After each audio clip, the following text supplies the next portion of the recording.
Salut à tous, c'est Top Boy, très content de tous vous retrouver pour cette nouvelle vidéo. Nous sommes aujourd'hui le 18 mai 2025 et c'est une vidéo un petit peu spéciale que je vous propose aujourd'hui.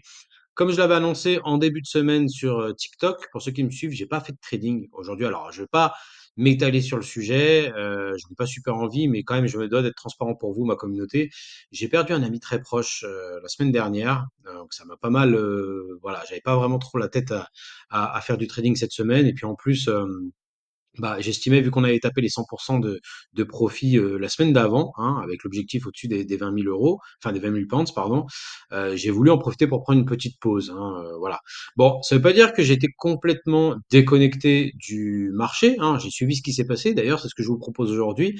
Dans un premier temps, on va faire un petit débriefing de la semaine. Deuxièmement, une série de thèmes en fait à aborder avec vous, des thèmes très préoccupants, enfin des choses très importantes et qui, en tout cas, sont chères à moi, en tout cas. Et j'aimerais beaucoup que vous me donniez d'ailleurs votre avis sur tous ces thèmes. Et puis ensuite, on parlera un petit peu de à quoi s'attendre pour la semaine prochaine.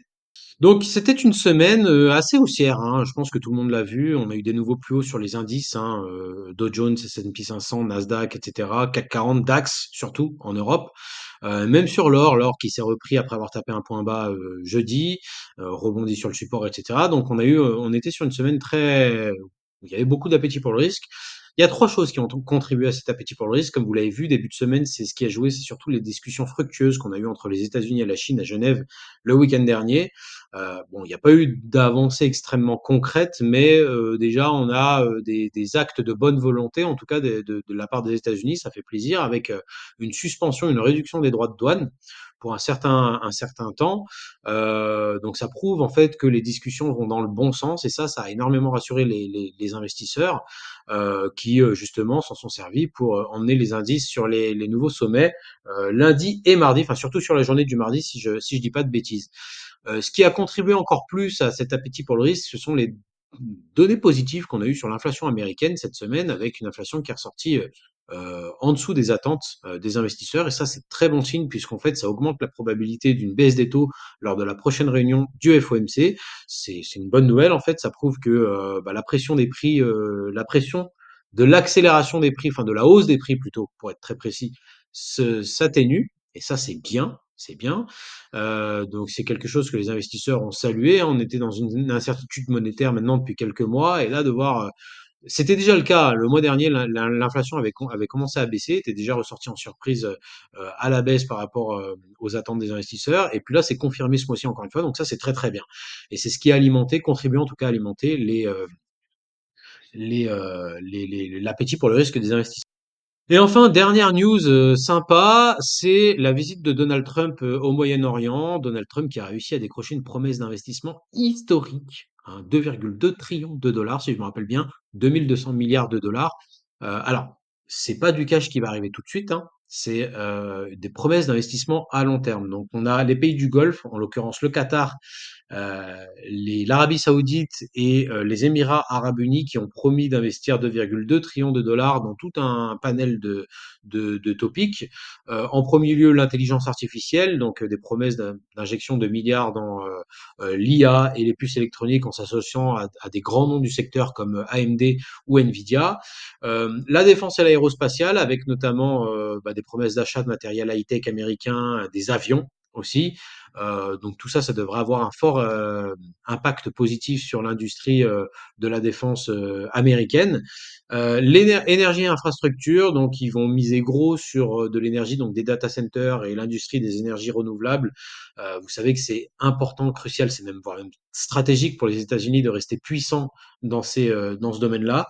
Et également industrie et production, donc développement industriel, relocalisation, usine, production made in USA. Vous savez que ça, c'est aussi c'est quelque chose qui est cher à l'administration Trump dans son ensemble et au président Trump en particulier. Donc, je le rappelle, c'est pas du cash qui arrive tout de suite, ce sont des promesses d'investissement à long terme. Et en fait, il y a des enjeux stratégiques lourds hein, derrière tout ça. On peut être en droit de se dire que les Américains sont en train de vendre une partie de leur souveraineté, mais moi je pense que c'est plus une façon, et d'ailleurs ça fera le lien avec les thèmes que je vais aborder juste après, c'est une façon pour les Américains de resserrer un petit peu la relation qu'ils ont avec les pays du Golfe pour justement éviter qu'ils partent ailleurs Hashtag Russie, hashtag Chine, hashtag BRICS. Voilà. Parce qu'on a une dédollarisation qui se met en place. Et je vais en parler juste après. Voilà. Et c'est une façon pour les États-Unis de garder un petit peu la main sur le Moyen-Orient. En tout cas, c'est diplomatique, c'est stratégique. C'est pas pour rien. C'est pas juste économique ce qui se passe. Voilà. Donc maintenant, on va passer un petit peu au thème que je voulais aborder avec vous. Je vais essayer de faire vite et de faire une vidéo digeste, mais là, il y a pas mal de choses à discuter. Euh, je tiens à vous préciser que tout ce que je vais dire, il y a des infos un peu folles que je vais vous donner là, tout est fact-checké. D'accord? Évidemment que je vais donner mon avis, hein. Vous êtes ici sur cette chaîne, je vous ai promis que j'allais parler de l'actualité économique, financière, monétaire sans langue de bois. Donc je vais vous donner mon avis. Il y aura du subjectif, mais tout ce que je vais vous dire, c'est des choses qui sont parues dans les journaux, dans les médias. C'est fact-checké, c'est soulevé par des économistes. C'est pas juste des opinions. Ok? Donc on va y aller. On va démarrer avec le thème numéro un. Il s'agit des entreprises zombies. Alors, elles sont cotées en bourse. Je parle pas de penny stock, hein. Je parle d'entreprises cotées en bourse. Elles emploient des milliers de personnes et pourtant, elles sont déjà mortes. Bienvenue dans le monde des entreprises zombies, les amis. Donc, une entreprise zombie, c'est quoi? C'est une boîte qui ne génère pas assez de profit, pardon, pour payer les intérêts de sa dette. Calmez-vous. Je vous parle pas de payer la dette là. Je vous parle de payer les intérêts de la dette. Elle génère pas assez de profit pour payer les intérêts de sa dette. Donc, elle est techniquement morte, mais elle continue de tourner grâce à la dette bon marché, donc aux taux d'intérêt bas, et parfois même directement grâce à l'injection de liquidités des banques centrales. C'est des entreprises qui ne créent plus en tout cas de vraies richesses. Elles captent simplement des ressources, donc capital, main d'œuvre, attention, sans retour économique réel. Et ça a un effet néfaste sur l'ensemble de l'industrie. Pourquoi? Parce que elles faussent les marchés, elles gonflent artificiellement la valorisation des actions et empêchent même des sociétés plus saines de se développer. Le pire, c'est que quand les taux montent, que le crédit se resserre, enfin, en tout cas que les conditions monétaires se durcissent, elle tombe. Et là, c'est l'effet domino. Licenciements massifs, faillites, tensions sur les banques et parfois même des mini-crises financières. En 2024, on compte 7000 environ, 7000 entreprises zombies de par le monde, des entreprises cotées, encore une fois, hein, elles sont dans les indices, hein, c'est des entreprises cotées, c'est pas des petits joueurs dans leur garage, attention. Et donc 7000 entreprises dans le monde, dont 2000 aux États-Unis, et tout ça, c'est le résultat d'une décennie de taux d'intérêt ultra bas. Vous voulez quelques exemples? Donc on a des gros noms, on a AMC, Peloton, JetBlue, Carnival Cruises, Wayfair et Manchester United et aussi Hertz, l'agence de location de voitures. Donc c'est des noms bien connus qui peinent à générer des profits sans dette. Pourquoi est-ce que ça vous concerne? Pourquoi je vous parle de ça? Parce que ce sont des boîtes cotées. Donc ce sont des boîtes qui sont dans les indices. Donc ce sont des boîtes qui sont dans les portefeuilles et parfois même dans votre PEA ou dans votre assurance vie via les ETF. Et quand elle tombe, c'est votre portefeuille, enfin c'est votre argent qui trinque directement. Et plus globalement, c'est la solidité du système entier qui est remise en cause. Qu'est-ce que vous en pensez, honnêtement? Est-ce que vous pensez qu'on peut encore survivre avec autant de zombies, que le système financier peut encore survivre avec autant de zombies, ou est-ce qu'il faut tout laisser faire, ou est-ce qu'il faut appuyer sur reset? Moi, j'ai ma petite idée, mais je vous laisse mettre le soin de mettre le vôtre en commentaire. Maintenant, thème numéro 2 et la transition est toute trouvée parce que là, on parlait de zombies à petite échelle, enfin, en tout cas à l'échelle des entreprises, on va parler de zombies à grande échelle, donc à l'échelle du système entier.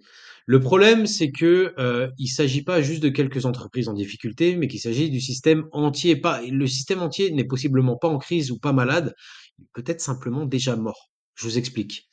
Aujourd'hui, le système économique mondial lui-même est devenu un zombie. Il consomme plus qu'il ne produit, il ne fonctionne plus grâce à la création de richesses, mais grâce à l'endettement et à l'impression monétaire. L'endettement, c'est un sujet qu'on en parle de plus en plus. On parle du plafond de la dette aux États-Unis qui est 37 trillions de dollars et qui doit être relevé là dans les semaines qui viennent parce que sinon ça pose un énorme problème, shutdown, etc.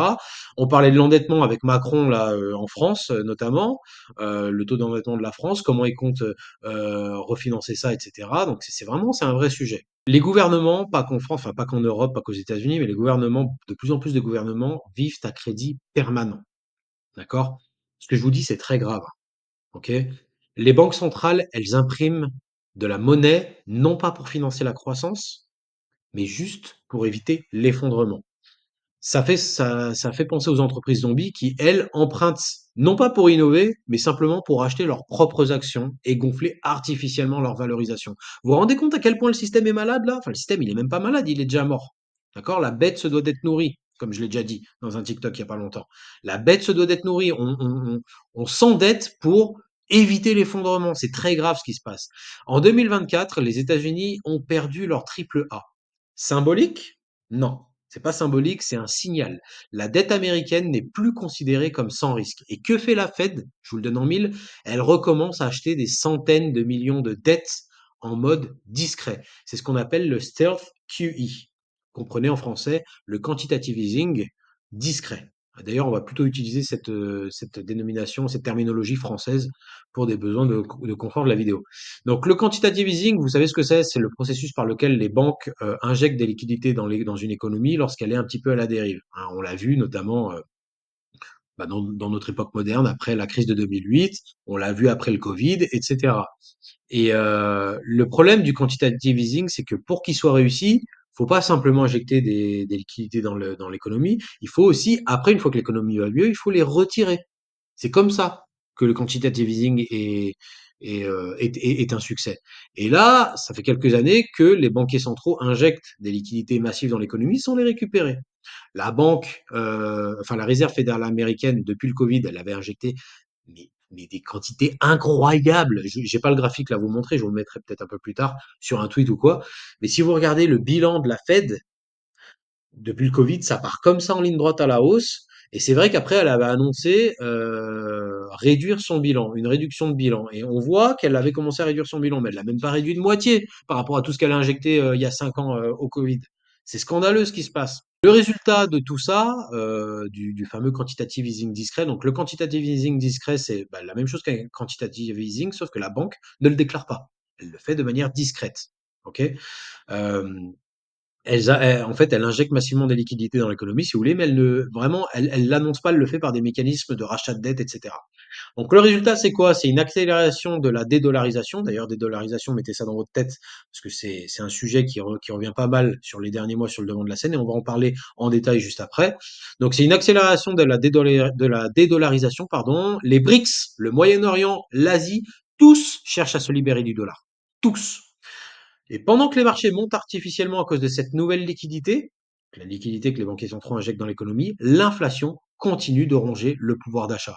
Ce que vous gagnez aujourd'hui vaut chaque semaine un peu moins en fait. 1 euro que vous gagnez aujourd'hui vaut moins qu'un euro gagné la semaine dernière. Et encore plus aux États-Unis. 1 dollar gagné aujourd'hui vaut moins qu'un dollar de la semaine dernière, encore moins qu'un dollar il y a 5 ans, et encore beaucoup moins qu'un dollar d'il y a 20 ans. Évidemment, ça c'est un secret pour personne. Un système, ça c'est crucial qu'il faut que vous compreniez ça, un système basé sur la dette éternelle ne peut pas durer éternellement. Ce qu'on voit aujourd'hui, c'est le déclin en direct d'un modèle. Et la vraie question, c'est est-ce que vous êtes prêts pour ce qui arrive? Je pense que peu de gens réalisent ce qui arrive. Tout le monde sait que ça fait la dernière crise, c'était quoi? C'était 2008. Donc là, 15, ça fait 17 ans. Ok, le Covid, c'était un flash crash, en vrai, parce que le marché s'est repris assez vite, et puis c'était plus un signe noir. C'était pas une crise qui avait pour origine un problème économique. C'est plus un problème de santé, etc. C'est pas vraiment une crise, voilà. Mais la dernière vraie crise financière qu'on a connue, c'était il y a 17 ans, c'était la crise de 2008. Ok? Donc, cycliquement, il doit y avoir une crise qui arrive. Et la prochaine crise qui arrive, c'est une crise de la dette. Tous ceux qui me suivent, et maintenant même vous qui me suivez depuis pas longtemps sur YouTube, vous savez que le sujet de la dette, c'est quelque chose qui me préoccupe énormément. Et la prochaine crise sera une crise de la dette. Ça, on a de plus en plus de gens qui commencent à le voir. Évidemment, les banquiers centraux, pour moi, sont des criminels. Pourquoi? Parce qu'ils sont ils sont en train d'éradiquer la classe moyenne. Ils sont en train d'éroder votre pouvoir d'achat avec leurs injections, pardon, massives de liquidités dans l'économie. Euh, et ils sont en train de faire gonfler une bulle de la dette qui éclatera à un moment donné. Et quand elle éclatera, je pense qu'on a de plus en plus de gens qui se rendent compte que la prochaine crise sera une crise de la dette, mais peu de gens savent mais l'échelle de cette crise, l'échelle de la prochaine crise, la crise de la dette, elle fera passer la crise de 2008 pour une majorette. Je vous le dis, ça va être biblique, ça va être cataclysmique. Attention. Alors, je vous offre des solutions de protection, on en vient juste après. Mais déjà, on va finir un petit peu sur la dédollarisation. Donc, je vous le disais, on est en train d'assister au déclin en direct d'un modèle. Euh, Moi, je pense que c'est très grave ce qui se passe. N'hésitez pas à mettre votre avis en commentaire, à partager ce message si vous pensez qu'il doit circuler. Pendant que les médias, parce que les médias font pas mal de propagande, hein, faut le savoir, hein, le narratif est contrôlé par les gouvernements, les banquiers centraux. Pendant que les médias vous parlent de reprise, les grandes puissances vendent discrètement la dette américaine. Ok? C'est pas un simple rééquilibrage, c'est une fuite organisée du dollar. Donc officiellement, on a les États-Unis qui annoncent que la demande pour leur dette reste forte, mais dans les faits, et encore une fois, c'est pas un avis, c'est factuel, les plus gros créanciers historiques des États-Unis sont en train de vendre. La Chine, moins 600 milliards depuis 2011. Japon, plus gros créancier historique des États-Unis, moins 25 milliards sur les 6 derniers mois. Et c'est pas tout. On a l'Irlande, le Brésil, la Norvège, tout le monde se diversifie. D'accord? Ce qu'on vit, c'est une dédollarisation planifiée. Les BRICS veulent commercer, préfèrent commercer en monnaie locale, voire même en crypto pour certains pays d'Amérique du Sud. Les anciennes républiques soviétiques prévoient de supprimer complètement le dollar de leurs transactions d'ici la fin 2025. Fin 2025. Il reste 7 mois avant la fin 2025. C'est un horizon court terme quand même. Même en Afrique ou en Asie du Sud-Est, le dollar perd de l'influence au profit du yuan, du dirham ou même de l'or. D'ailleurs, j'en reparle de l'or juste après. Le dollar, il est puissant. Pourquoi? Parce que tout le monde l'utilise. Ok? Mais si tout le monde commence à s'en passer, l'Amérique perd un pouvoir énorme. Le pouvoir d'emprunter à l'infini sans réelles conséquences immédiates. Et ça, c'est ce qui finance tout, en fait. Les guerres, les plans de relance, les banques zombies. Si les acheteurs se retirent, les taux montent et le château de cartes tremble. Le système entier s'écroule. C'est très très grave ce qui se passe et c'est pour ça qu'on a des enjeux en ce moment au Moyen-Orient. Comme par hasard, on a des conflits géopolitiques. Parce qu'évidemment, les États-Unis ils le voient, ça, le voient cette tendance à la dédollarisation, etc. Ils veulent pas se laisser faire. Ils vont pas se laisser faire. Et comme le disait Ricardo Trading dans un des mousquetaires qu'on avait fait sur Pepitor, donc crédit à lui parce qu'il avait vu la chose venir il y a déjà peut-être 2 ou 3 ans, il avait dit que les États-Unis ne laisseraient pas faire ça. C'était à l'époque où la Chine avait réussi à se faire serrer la main les Arabes et les Iraniens. Chose qui, enfin, si vous connaissez un peu les dossiers, les relations entre l'Iran et l'Arabie Saoudite, vous savez qu'ils sont pas super amis normalement. Elle avait fait signer des accords entre l'Iran et l'Arabie Saoudite, où ça, en Chine. Voilà. La Chine qui s'allie à la Russie, machin.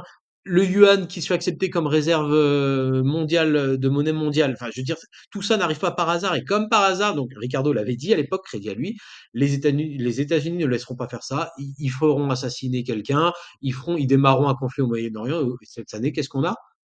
Qu'est-ce qu'on a? Tension entre l'Iran, le Liban, Israël. Enfin, c'est pas pour rien. Et là, on a des promesses enfin, les États-Unis qui ont essayé de faire un petit peu le bazar militairement dans la zone pour garder la zone un petit peu instable. Et là, on a des promesses d'investissement des pays du Golfe. Donc ça, c'est diplomatique, c'est stratégique, comme par hasard. Lisez entre les lignes, les amis. Mettez tout bout à bout. Et si vous comprenez pas le sens d'une histoire, suivez l'argent. C'est toute une question d'argent. Parce que l'argent, c'est le pouvoir. On dit souvent, il y a l'argent, il y a le pouvoir. L'argent, c'est le pouvoir. D'accord? Donc, je le disais, si les acheteurs se retirent, donc là, c'est ce qui se passe, on a de moins en moins d'acheteurs pour le marché obligataire américain, pour la dette américaine, en fait, ça c'est très grave, c'est un signe. Et le château de cartes tremble et c'est une fuite du dollar, en fait, à laquelle on assiste. Donc, moins de demandes pour les bons du trésor américains, ça va mener à des taux plus hauts. Les taux plus hauts vont mener à des crédits plus chers pour tout le monde. Donc, hypothèque, prêt, dette, tout deviendra plus difficile à financer. Et comme je le dirai tout à l'heure quand on parlera de Warren Buffett, on a déjà des signes rouges hein, sur les prêts à rembourser, la délinquance sur les cartes de crédit, etc. Donc attention. Et pour compenser à tout ça, l'impression monétaire. Toujours, la Fed va imprimer encore plus et la dette sera encore plus nourrie, la dette sera encore plus nourrie et l'inflation continuera d'augmenter. Donc le résultat, inflation, dévalorisation de l'épargne, c'est à votre pouvoir d'achat auquel on s'attaque et explosion du coût de la vie. Voilà, c'est ça notre avenir à court moyen terme. On est peut-être en train d'assister à la fin de l'ère du dollar roi. C'est lent, ça se fait pas du jour au lendemain, c'est discret, mais c'est inévitable. Et vous, qu'est-ce que vous pensez? Est-ce que vous pensez que le dollar peut survivre à tout ça? Dites-le en commentaire. N'hésitez pas à partager si vous pensez que plus d'infos devraient sortir. Parce qu'en fait, ils nous le disent. C'est ça qui est ouf. C'est que les médias nous parlent de ces accords commerciaux. Les médias nous parlent. Bah alors, la Fed, elle joue quand même un double jeu. Elle annonce un peu ce qu'elle fait, mais il y a des trucs qu'elle fait un petit peu en loose day. Mais elle est quand même obligée de le déclarer dans son bilan, etc. C'est là, il faut juste qu'au lieu de, et ça je vous blâme pas parce qu'on est dans une époque où l'information en continu, on est tellement submergé par un flot d'informations constant que c'est dur de prendre du recul et de voir la big picture. Mais tout est devant vos yeux. Essayez de mettre tout bout à bout et vous aurez la big picture.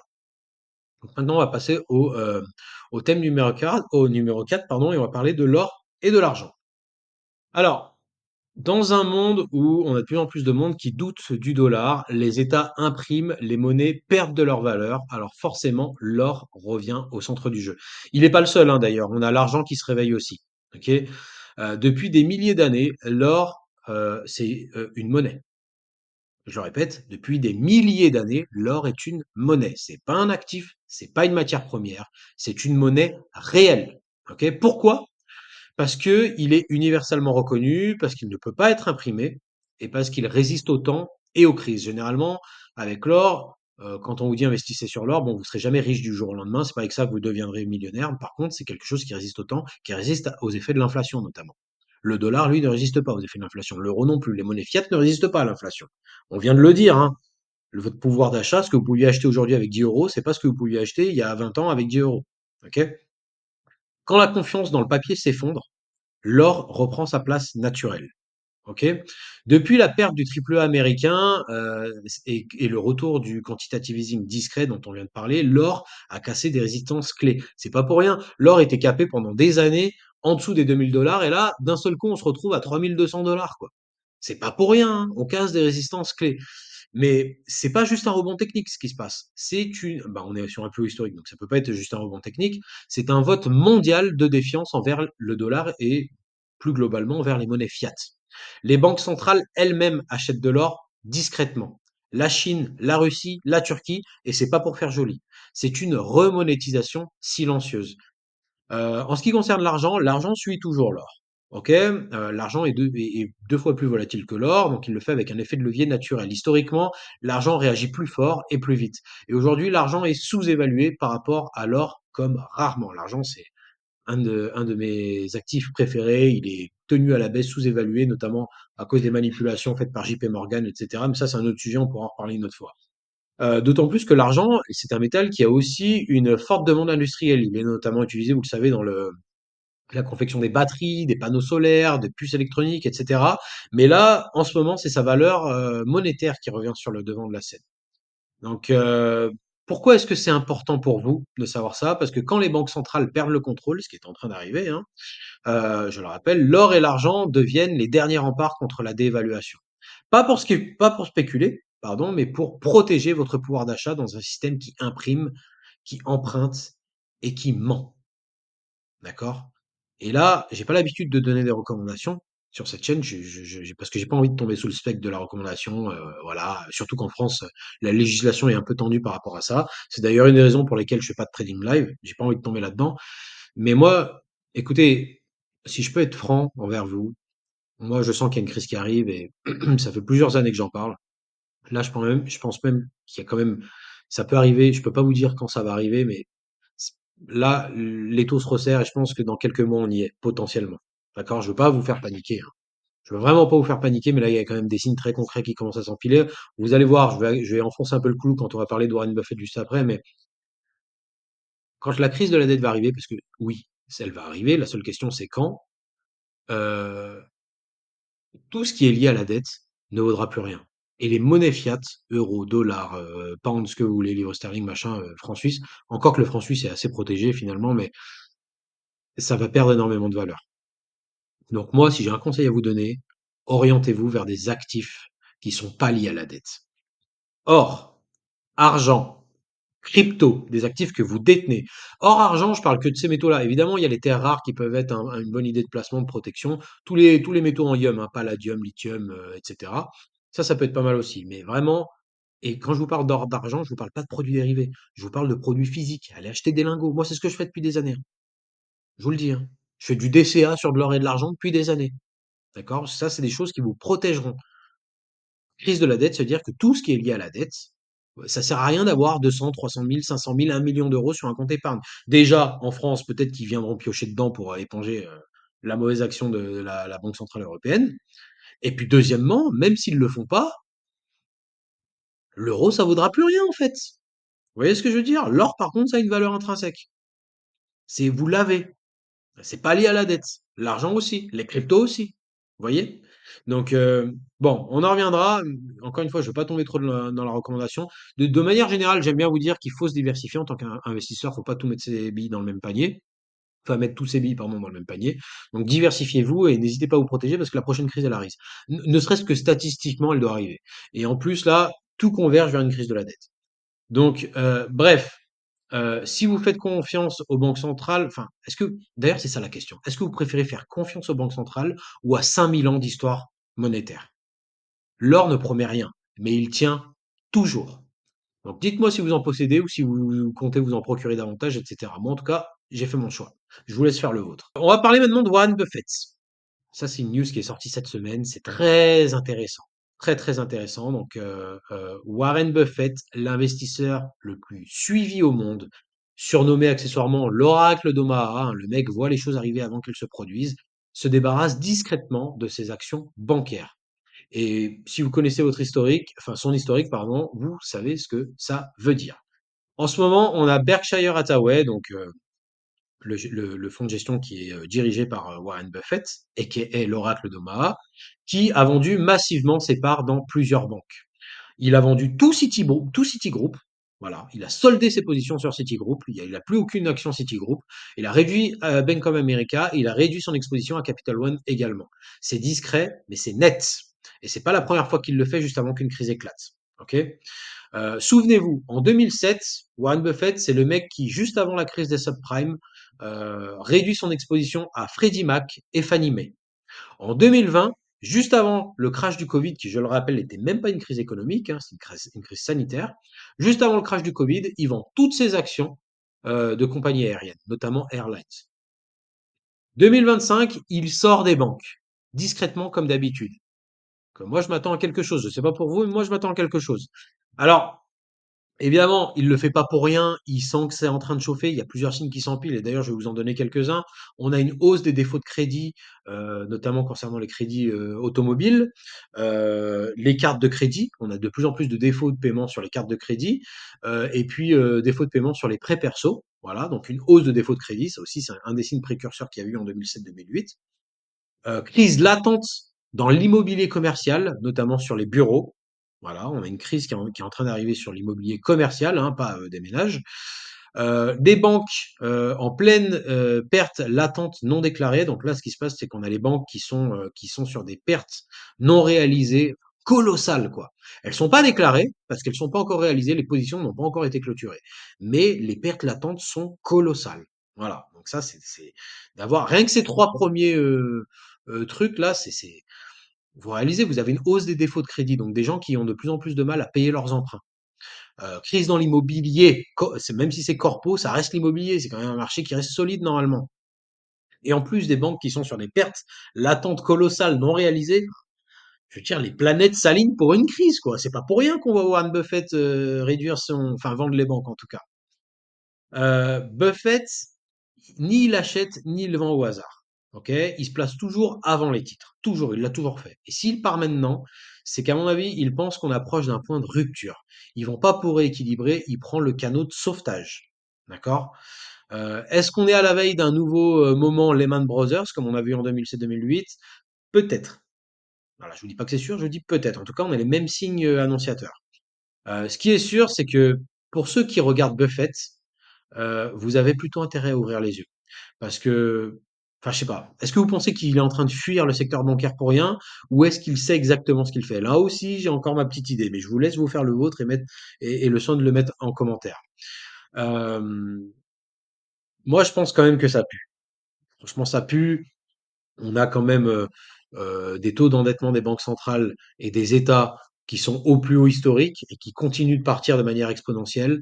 On a énormément de signes rouges dans le tissu économique, je viens de le dire, hein, délinquance sur les cartes de crédit, défaut de paiement des ménages, crise de l'immobilier corpo, perte latente non réalisée dans le secteur bancaire. On a des gros investisseurs professionnels, Warren Buffett, qui sont en train de fuir tout ça. Je ne sais pas si vous réalisez, Berkshire Hathaway est en train d'accumuler plus de... Parce que là, c'est vrai que l'info, je ne vous l'ai pas donnée. Là, on peut se dire qu'il vend ses positions dans les bancaires Généralement, les investisseurs professionnels, quand ils vendent une position, quand ils clôturent une position, c'est pour en ouvrir une autre ailleurs. C'est pas ce qu'est en train de faire Berkshire Hathaway. Berkshire Hathaway est en train de vendre ses positions pour accumuler du cash. Là, Berkshire Hathaway est en train d'accumuler plus de 300 milliards de dollars en cash. C'est du jamais vu. C'est du jamais vu. Berkshire Hathaway, donc Warren Buffett, se met en dehors. C'est pas du rééquilibrage. Rééquilibrage, c'est lié à de la rotation sectorielle. Rotation sectorielle, c'est quoi? C'est que, bah, il y a des secteurs de l'industrie qui s'en sortent mieux quand l'économie est dans une configuration plutôt qu'une autre. D'accord? La santé, les bancaires, le retail, le luxe, etc., ce que vous voulez. Là, Warren Buffett, il prend de l'argent des bancaires, pas pour le mettre dans un autre secteur, il le prend de l'argent juste pour le garder comme ça, en poudre sèche. Ça pue beaucoup. Ça pue beaucoup. Parce que vous en pensez, moi je trouve que ça pue beaucoup. On va finir maintenant sur un thème un peu plus léger, encore qu'il reste quand même lié aux préoccupations que j'ai envers la dette. Je parle des MAGA accounts. Ok? Si je vous disais que chaque bébé américain allait recevoir 1000 $ à sa naissance, bonne idée d'investissement d'avenir ou dette de plus dans un système déjà à bout de souffle? Je vous explique. À partir du 1er janvier 2025 et jusqu'à la fin de 2028, chaque enfant né aux États-Unis recevra 1000 $ versés sur un compte d'investissement gouvernemental. L'argent sera placé dans un fonds indiciel à faible coût avec un objectif de croissance à long terme. Ok? Et le bénéficiaire pourra y accéder à partir de 18 ans. Mais attention, les retraits seront possibles que pour certains usages autorisés et approuvés. Notamment des études, financer des études, donc payer une école, à faire un achat immobilier, ou créer un business, lancer un business. Ok, donc créer une entreprise. Sinon, si c'est pas pour une de ces raisons-là, il faudra attendre 30 ans ou alors payer des pénalités. J'ai plus le chiffre en tête, mais je crois que c'est 10% des pénalités. D'accord? C'est un dispositif qui, pour les plus vieux d'entre vous, qui ressemble beaucoup au Baby Bonds, qui était un programme qui avait été lancé à l'époque, qui a été lancé à l'époque par les démocrates, et qui visait à favoriser l'investissement à long terme dès la naissance et à réduire l'inégalité des chances, en fait. Sur le papier, l'intention, elle est louable. Ouais, franchement, on peut se dire que c'est bien, c'est une bonne idée. Mais moi, ce qui me pose problème, et vous l'avez compris maintenant, vous savez que mon problème, c'est la dette. Ce qui me pose problème, c'est le financement. Comment on va financer tout ça? Comment l'État américain va financer tout ça? Et je vous le donne en mille, comme toujours, l'argent viendra du déficit. Ce qui va se passer, c'est que le trésor public va emprunter, la Fed va racheter la dette et créer de nouveaux dollars numériques. Donc, résultat, en fait, bah, plus de dette publique, plus de dilution monétaire et plus d'inflation à long terme. Euh, on ne parle pas ici d'un plan de croissance, on parle d'un système qui injecte encore de l'argent dans l'économie. Le système est pourri jusqu'à l'os.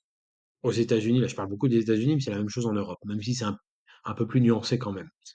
Euh, voilà, la Fed fait tout ce qu'elle peut pour injecter de l'argent dans l'économie.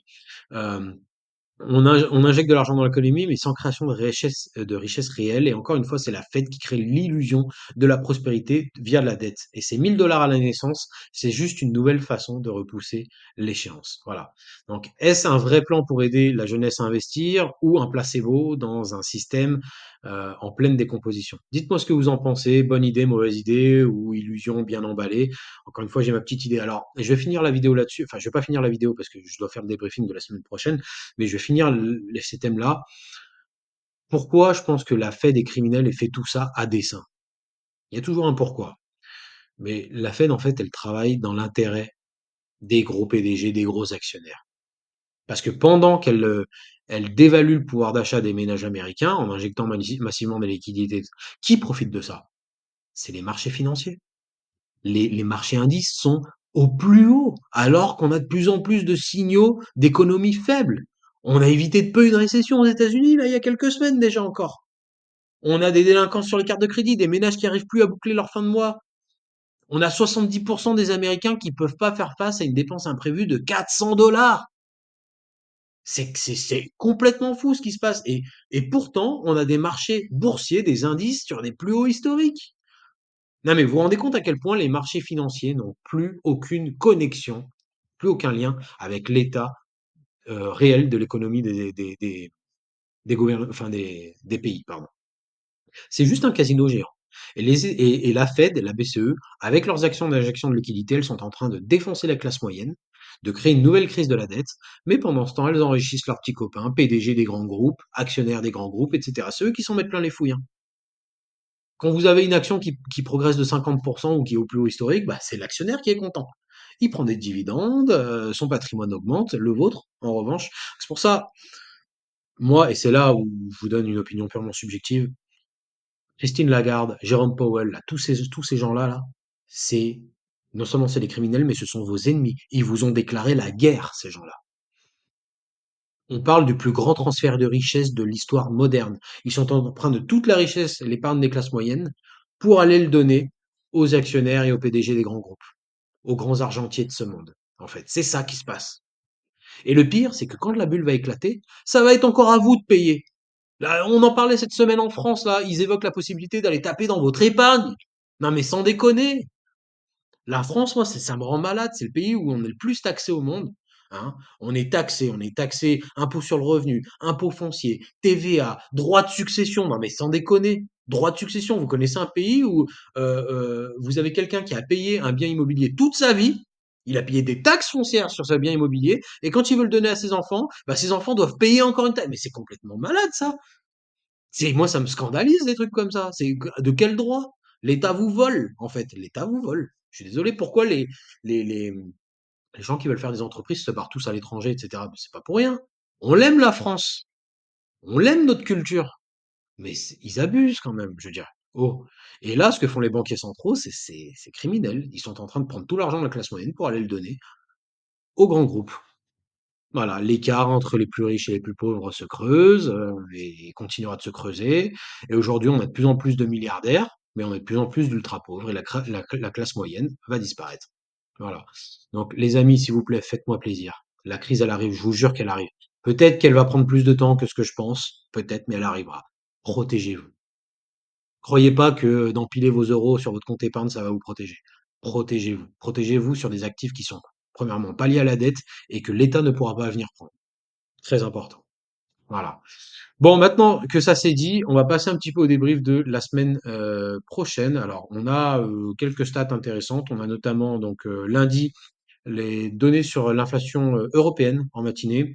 Mardi, décision sur les taux, donc très tôt en matinée en Australie. On a également mercredi donc les données sur l'inflation en Angleterre, donc la Banque d'Angleterre, les stocks de pétrole brut aux États-Unis. Jeudi, tout un batch de données US avec notamment les inscriptions au chômage, les données PMI. Services et global manufacturing, et puis les ventes de logements existants. Et enfin, vendredi, on aura la publication du PIB allemand en matinée, très tôt dans la matinée, et on aura les ventes de logements neufs aux États-Unis un peu plus tard dans l'après-midi. Moi, pour la semaine prochaine, j'aimerais bien, donc je suis à plus de 20 000 sur le compte, je suis à 20 115, 116, un truc comme ça. J'aimerais bien viser les 21 500, 22 000. C'est ambitieux, ça fait 10% du compte, 10% d'une semaine, c'est une très belle performance. Mais bon, vous savez ce qu'on dit, à viser la Lune, on atterrit forcément dans les étoiles. Donc c'est ce que je vais essayer de faire. Et bon, j'espère que ça va bien se passer. En tout cas, je voulais vous remercier d'être de plus en plus nombreux sur cette chaîne. Voilà, on est à 90 abonnés. Là, j'ai pris que 10-15 abonnés là, depuis une semaine. Ça fait super plaisir. Merci à vous. N'hésitez pas à me suivre sur TikTok parce que ce que vous avez sur YouTube, c'est le contenu le plus sérieux, le plus fourni. Mais sur TikTok, bah, sur YouTube, vous avez l'effet retard puisque je publie la vidéo le dimanche. Sur TikTok, c'est tous les jours que je publie. Je publie pas trop de trading, mais je publie beaucoup mes réactions d'actualité comme je viens de faire là avec tous les thèmes que j'ai abordés avec vous. Donc, n'hésitez pas, on n'est pas encore assez nombreux pour que je puisse nober vos commentaires. N'hésitez pas à me donner votre avis, à venir me choper sur Twitter, en email, ce que vous voulez, machin, et on discute de tout ça ensemble. En tout cas, je suis avec vous, je travaille pour vous. Je vous donne mon ressenti, je vous donne là tout ce que je fais, c'est fact-checké, hein. C'est des news qui sont fact-checkées, tout ce que je vous donne, mais je vous donne également mon opinion subjective sur tout ça. N'hésitez pas à me donner le vôtre. On est là pour avancer ensemble. Battons-nous ensemble contre les banquiers centraux qui veulent notre mort. Et voilà, donc c'est tout pour moi. Je vous souhaite une excellente fin de week-end. On se retrouve demain sur TikTok, la semaine prochaine sur YouTube. Prenez soin de vous. Ciao.